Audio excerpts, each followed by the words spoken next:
Hello, everyone. I'm going to provide you guys with a short documentary today focusing on my father's side of the family, specifically my grandmother, about her story of how she immigrated here from Mexico and settled into California, and going into a little bit about her life and how she grew up in the United States.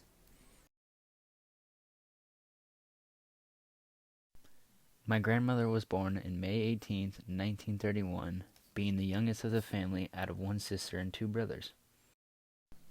Born in Tijuana, Mexico, my grandmother lived a life of extreme poverty, with her mother being a stay-at-home mom and her father working as a farm herder.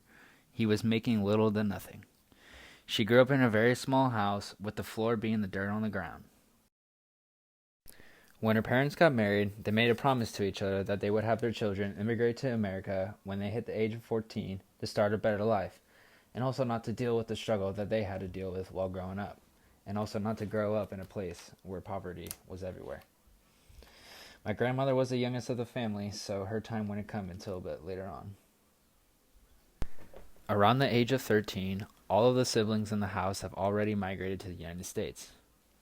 Her time was soon to come. Sadly, in a horrific event, for unknown reasons, her parents were killed at random. She was left all alone in Tijuana with family at the other side of both Mexico and U.S. Luckily, her sister Rosa, already having a green card, was able to cross over freely to retrieve her and bring her back. When Rosa brought her into the United States, she decided to go live with her. While staying in a Chicano-based community, she didn't run into the problem of racism, mostly because she stayed within the community to avoid getting caught or in trouble. She ended up staying with Rosa until she graduated high school, planning on moving up north to be with more family. My grandmother ended up staying a few more years in San Diego before leaving. Then, around 1954, when she was around 23 years old, she moved up north to be with family, also to an area where she could find work and wouldn't risk getting herself in trouble. She ended up in a small town about 5 hours north of San Diego called Porterville, which was usually a Latino-based community, usually of families who worked in the farms or packaging plants.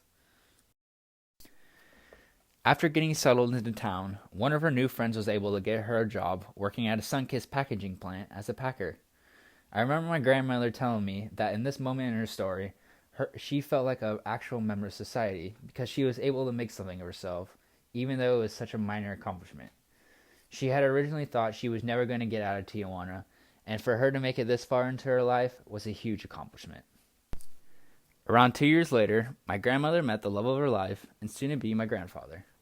She had attended a USO dance club in Porterville that was having a party for all the local soldiers returning from the Korean conflict. There, she met my grandfather, Jon Castillo, who had just returned from the war. Also was a third-generation Mexican-American and had been living in Porterville ever since he was born. With their love being so strong with each other, they got married about a year later in 1957 in their small town of Porterville. There, the two bought a house together and ended up opening a gas station garage to earn their ways. About a year after settling into their new life together, they decided on having their first child. My father, Danny Castillo, was born on September 11th, 1958, and then around 3 years later, they had my Aunt Michelle. Growing up, they were extremely poor, but it wasn't no excuse for my grandparents. They always worked hard enough for them to be able to provide food on the table and clothes on their backs. My grandmother made sure that being poor and coming from a minority background was no excuse for the children to settle for nothing. She continually pushed her children to go through school while working long hours in the fields just to make sure they got a proper education.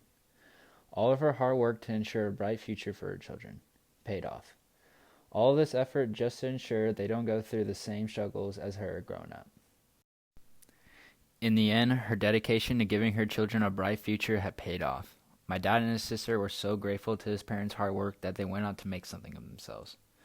My father went straight into the electronics industry, making a great career out of it, and his sister went straight into college to get her degree, eventually starting families of their own.